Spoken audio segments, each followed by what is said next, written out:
अस्सलाम वालेकुम, कैसे हैं सब? उम्मीद करती हूँ कि सब खैरियत से होंगे। अल्हम्दुलिल्लाह मेरा 5 मंथ्स जो हैं कंप्लीट हो गए हैं और आज हमारी वीडियो का टॉपिक भी यही है कि 5 मंथ की प्रेगनेंसी 5th मंथ में आपकी कैसी गुजरती है, आपको क्या प्रॉब्लम्स आ सकती हैं और आपको उस बारे में टेंशन लेने की ज़रूरत नहीं है। इसीलिए मैं ये वीडियो शूट कर रही हूँ ताकि आप लोगों को भी, जिनकी प्रेगनेंसी चल रही है और जिनका 5वां महीना चल रहा है और वो सर्च कर रही हैं कि ये मसला हो गया, हमारे साथ ये मसला हो गया, ताकि वो टेंशन ना लें। तो वीडियो शुरू करने से पहले जिन लोगों ने मेरा चैनल सब्सक्राइब नहीं किया ना, वो जल्दी से मेरा चैनल सब्सक्राइब कर लें ताकि मेरी प्रेगनेंसी से रिलेटेड हर आने वाली इन्फॉर्मेटिव वीडियो जो है आप लोगों को मिल सके। ठीक हो गया? तो जी, पहले तो जैसे मैं आपको साथ साथ बताती रही हूँ, हर मंथ की अपडेट देती रही हूँ कि इस मंथ में ये मसला हो गया, इस मंथ में ये मसला हो गया। और जब मैं आपको सही से बताऊँ ना, तो जब मेरा 5 मंथ ये चल रहा था ना, तो मुझे लग रहा था कि इस मंथ में तो कोई मसला ही नहीं होगा, तो इस पे मैं क्या वीडियो बनाऊँगी। तो लेकिन नहीं, मसले इसमें भी हैं, लेकिन इसमें मसले थोड़े डिफरेंट किस्म के हैं। जैसे कि 5 मंथ जब स्टार्ट हुआ तो 5th मंथ हुआ ना स्टार्ट, तो 15 दिन तो बड़े अच्छे गुजरे।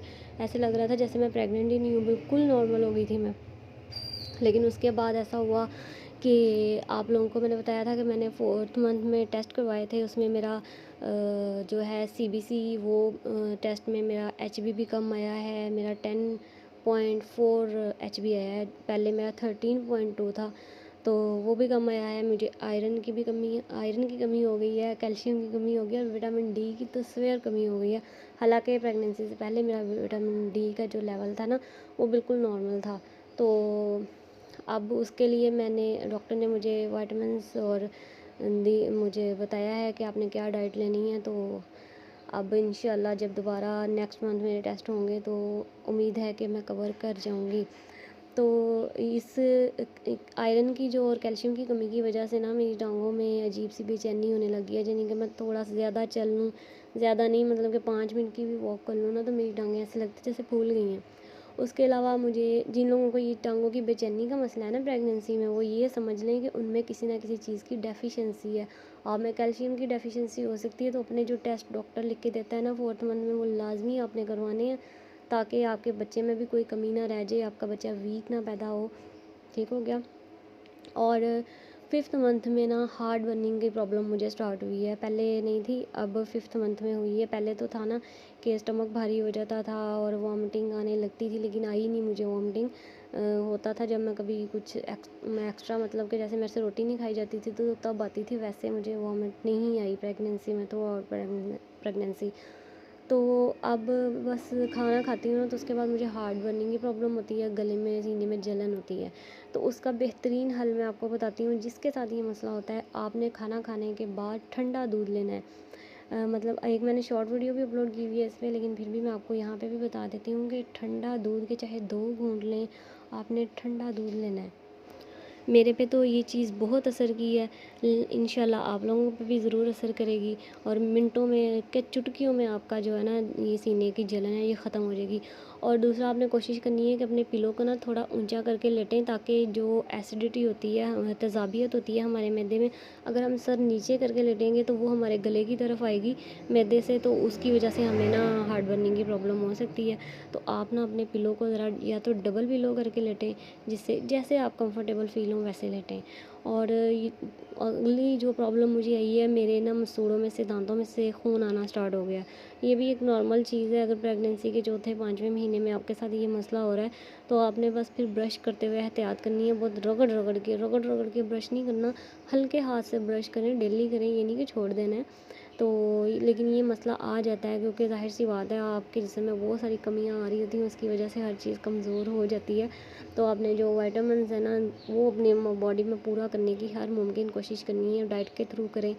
और ये वो दूसरा बात ये है कि 5 मंथ में ना मुझे कॉन्स्टिपेशन स्टार्ट हो गया।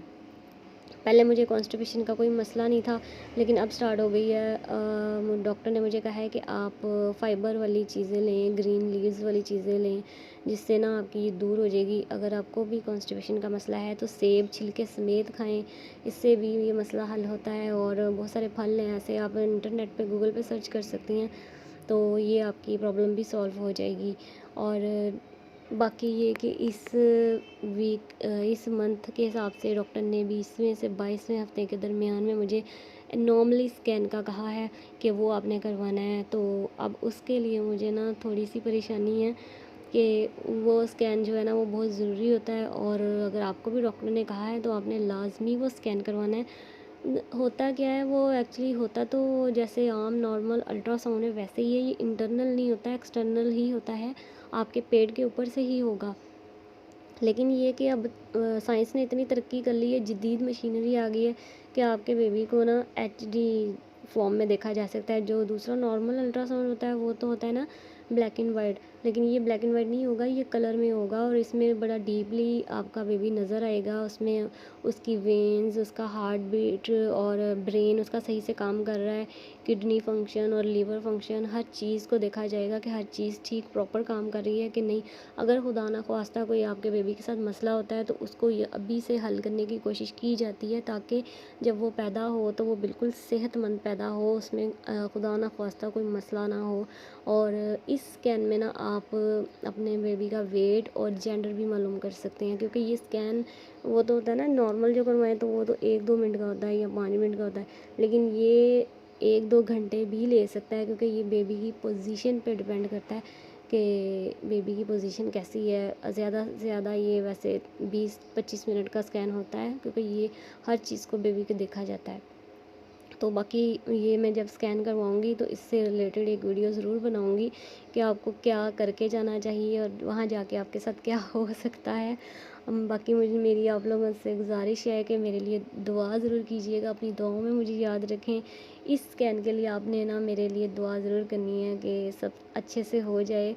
एक दिल में डर है, एक ज़ाहिर सी बात है, क्योंकि एक मिसकैरेज हो चुका है पहले मेरा, तो इस वजह से ना वो होता है ना कि क्या वो कहावत है, वो दूध का जला छाछ भी फूंक फूंक के पीता वाला सीन हो गया मेरे साथ। तो बाकी ये कि 5वां महीना बहुत नॉर्मल सा गुजर गया, इतना मतलब बहुत ज़्यादा मसले मसाइल नहीं। हाँ जी, एक और मसला जो हुआ था मुझे, हुआ था नहीं, वो तो अभी चल रहा है और आगे मज़ीद चलेगा, कि पेट की स्किन में खिंचाव आ जाता है। जो तो ज़रा हेल्दी हैं उनको तो इतना शायद मसला ना हो, लेकिन मैं बहुत ज़्यादा स्मार्ट हूँ, तो अब स्किन जो बढ़ रही है, ज़ाहिर सी बात है यूट्रस का साइज़ बढ़ रहा है, तो उसके साथ साथ स्किन में खिंचाव आ रहा है और बहुत ही अजीब सी स्किन हो गई, और पेट में इतना ज़्यादा अजीब सी अकड़ाहट थी ना कि उठना बैठना भी मेरे लिए ना मुश्किल हो गया था।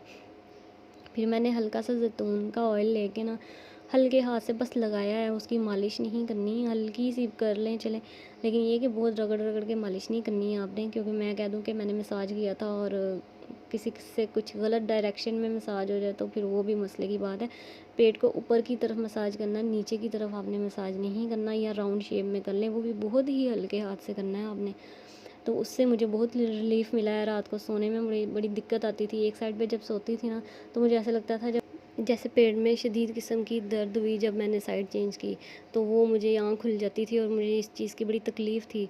तो फिर जब से मैंने ये ऑयल वाला सिस्टम थोड़ा स्टार्ट किया है ना तो मुझे काफ़ी रिलीफ़ मिला, और मेरी अंदर की जो वेन्स है मुझे लगता है वो थोड़ी रिलैक्स हो गई, मसल्स रिलैक्स हो गए, और स्किन जो थी ना वो थोड़ी नरम पड़ गई, तो उसकी वजह से ये मसला मेरा हल हो गया। नहीं तो मैं समझ रही थी कि ये पता नहीं क्या हो गया मुझे। तो अगर आप लोगों के साथ भी ये मसला है तो आप भी ये टिप जो है वो फॉलो कर सकते हैं। बाकी इंशाल्लाह मैं आपको आगे जैसे जैसे प्रेगनेंसी चलती रहेगी मैं आप लोगों को गाइड करती रहूँगी, अपना एक्सपीरियंस आप लोगों के साथ शेयर करती रहूँगी। आप लोगों को अगर कोई सवाल पूछना है तो आप कमेंट सेक्शन में पूछ सकती हैं, मैं उसका जवाब ज़रूर दूँगी।